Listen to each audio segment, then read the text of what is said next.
Collector Mayank Chaturvedi ने शुक्रवार को कलेक्टोरेट सभा कक्ष में लॉ एंड ऑर्डर को लेकर एक महत्वपूर्ण बैठक ली। जिले में कानून व्यवस्था बनाए रखने के लिए उन्होंने कई सख्त आदेश भी दिए। कलेक्टर ने बैठक में लंबित प्रकरणों के जल्द निपटारे के साथ ही संवेदनशील व्यवस्थाओं पर कड़ी निगरानी रखने के आदेश दिए। बैठक में पुलिस अधीक्षक दिव्यांग पटेल भी मौजूद थे। कलेक्टर और जिला दंडाधिकारी मयंक चतुर्वेदी की अध्यक्षता में शुक्रवार को जिला कार्यालय सभा कक्ष में जिले की कानून और सुरक्षा व्यवस्था से जुड़ी सभी महत्वपूर्ण बिंदुओं पर विस्तृत समीक्षा बैठक आयोजित की गई। कलेक्टर ने जिले में सुरक्षा व्यवस्था, संवेदनशील क्षेत्रों में निगरानी, सामाजिक सौहार्द, धान खरीदी प्रबंधन, औद्योगिक सुरक्षा, यातायात नियंत्रण और अवैध गतिविधियों पर रोकथाम जैसे 17 प्रमुख एजेंडा बिंदुओं की क्रमवार समीक्षा की और सभी अधिकारियों को आवश्यक दिशा निर्देश दिए।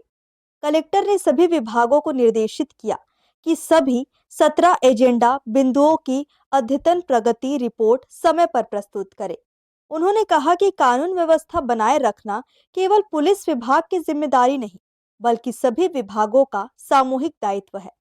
हर अधिकारी को संवेदनशीलता और तत्परता के साथ कार्य करना होगा। कलेक्टर ने एसडीएम न्यायालय में दर्ज धारा 151 एवं धारा 107-16 के अंतर्गत लंबित कुल 1376 प्रकरणों की भी विस्तार से समीक्षा की। उन्होंने सभी एसडीएम, थाना प्रभारियों और संबंधित राजस्व अधिकारियों को निर्देशित किया कि इन प्रकरणों के निराकरण में तेजी लाई जाए।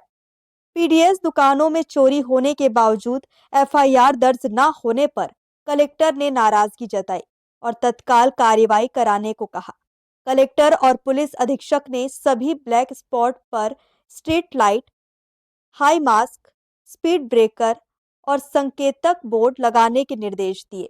सीएसआर फंड से कोड़ा तराई चौक में हाई मास्क लाइट स्थापित करने के निर्देश भी दिए गए। देखिए, आज 11 बजे से सभा कक्ष में लॉ एंड ऑर्डर की बैठक रखी गई थी। इसमें जिला प्रशासन और पुलिस प्रशासन एवं अन्य विभाग जो कानून व्यवस्था से संबंधित है सब आए थे। विभिन्न प्रकार के एजेंडा थे इसमें, जैसे कि मुख्यतः हमारे दांडिक प्रकरण हैं। दांडिक प्रकरण में किस तरीके से तेज़ी लानी है, सबका ऑनलाइन निराकरण करना है। दूसरा हमारा हिट एंड रन है, जो सड़क पे हादसे हो जाते हैं उनके प्रकरण बना के उनको मुआवजा दिलवाना। उसके बाद हमारा ST/SC एट्रोसिटी एक्ट है, उसमें भी हम किस प्रकार से पेंडेंसी को क्लियर करें। उसके साथ ही अवैध धान परिवहन, किसी भी लॉ एंड ऑर्डर में मजिस्ट्रेट के दायित्व और विभिन्न प्रकार के लॉ एंड ऑर्डर से संबंधित मुद्दों पर चर्चा हुई, जिसमें सभी मजिस्ट्रेट्स के द्वारा अपनी जानकारी दी गई, पुलिस के अधिकारी कर्मचारी द्वारा अपनी जानकारी दी गई। और हमने ये प्लान किया है कि हम रायगढ़ में लॉ एंड ऑर्डर की स्थिति ज़िले में ना उत्पन्न होने दें, और कभी ऐसी स्थिति उत्पन्न होती है तो किस तरीके से हम उसको तत्काल ही उसको ब्रेक डाउन करके ऐसी स्थिति को काबू कर सके, उसके बारे में विभिन्न और विस्तृत प्रकार से चर्चा की गई। कलेक्टर ने उद्योग क्षेत्रों में फैक्ट्री एक्ट अनुपालन, सुरक्षा उपकरणों की उपलब्धता और नियमित रूटीन जांच को अनिवार्य बताया।